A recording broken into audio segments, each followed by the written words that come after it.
आप देख रहे हैं इंडिया टाउन न्यूज, भारत की बात। नमस्कार, आप देख रहे हैं इंडिया टाउन न्यूज और मैं हूं आपके साथ प्रगति ठाकुर। प्रदेश में आने वाले नवंबर-दिसंबर में नगरीय निकाय के चुनाव होने वाले हैं, जिसके तहत सभी नगरीय निकायों में परिसीमन के लिए सर्वे का काम लगभग पूरा हो चुका है। बिलासपुर नगर निगम के लिए भी नया प्रस्ताव तैयार है। इसे लेकर शहर में राजनीति भी गरमाने लगी है। परिसीमन को लेकर प्रदेश की राजनीतिक गलियारों में हलचल तेज हो गई है। आइए आज के इस प्रादेशिक राजनीति में बात करते हैं, क्या है परिसीमन को लेकर राजनीतिक गलियारों की हलचल।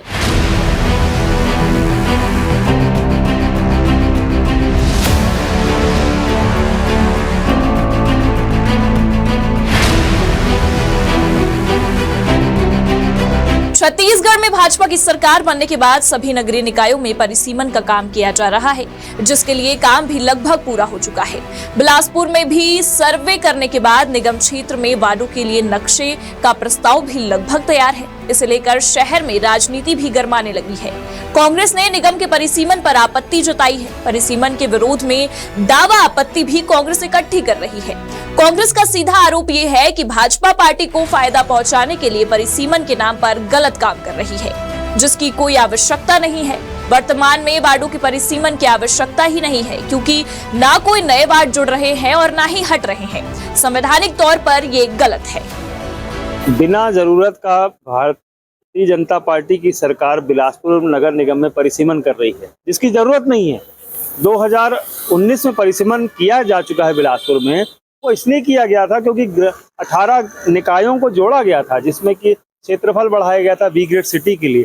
अभी कोई जरूरत नहीं थी नगर निगम के परिसीमन करने की। बिलासपुर में अनावश्यक पब्लिक को परेशान करने के लिए सरकार यहाँ पर उतरी और भारतीय जनता पार्टी जो है वो मनमाने तरीके से इसमें काट-छाट करते हुए और संतुलन बनाना था, वो संतुलन को पूरा बिगाड़ डाला। उस बिगाड़ते हुए उसको परिसीमन करके प्रस्तावित किया गया। इसका हम विरोध करते हैं। ये अभी 5 साल पहले ही परिसीमन हुआ था, तो परिसीमन का तो कोई जरूरत ही नहीं था। परिसीमन तो करवाना ही नहीं था, क्योंकि कोई नया वार्ड जुड़ा ही नहीं है।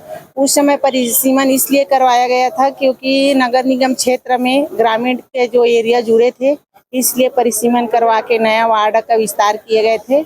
और 5 साल के बाद भारतीय जनता पार्टी ने फिर परिसीमन किया है। हम लोग इसके विरुद्ध है। दरअसल 2019 में परिसीमन किया गया था। उस वक्त निगम में 1 नगर पालिका, 2 नगर पंचायत और 19 ग्राम पंचायत शामिल हुए थे। लेकिन इस बार परिसीमन में ऐसा कुछ नहीं हो रहा है।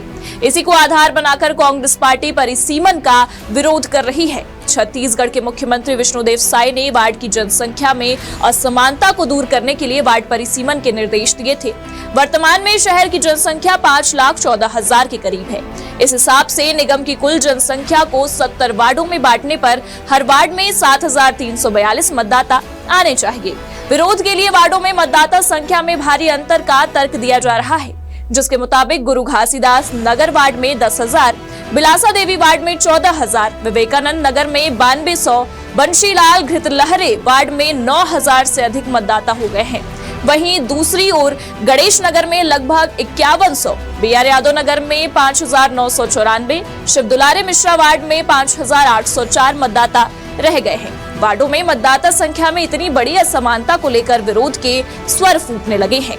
कांग्रेस पार्टी के विरोध के बीच भारतीय जनता पार्टी का अपना मत है। भाजपा का कहना है कि 2019 में कांग्रेस सरकार ने जो परिसीमन किया था, उसमें अनेक विसंगतियां थी, जिसकी वजह से फिर से परिसीमन की आवश्यकता पड़ रही है।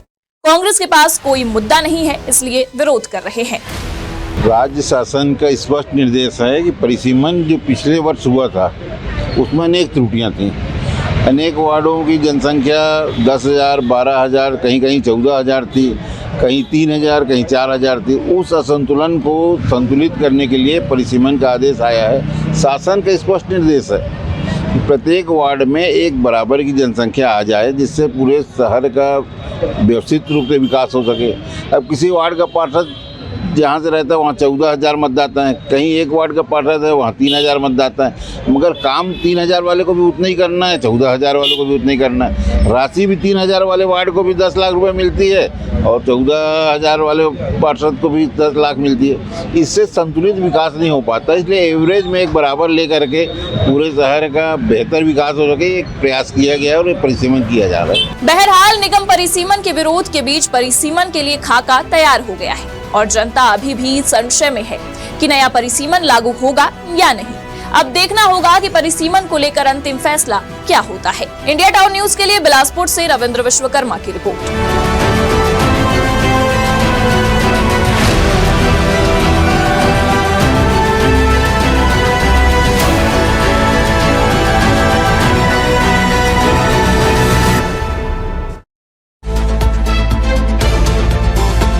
आप देख रहे हैं इंडिया टाउन न्यूज, भारत की बात।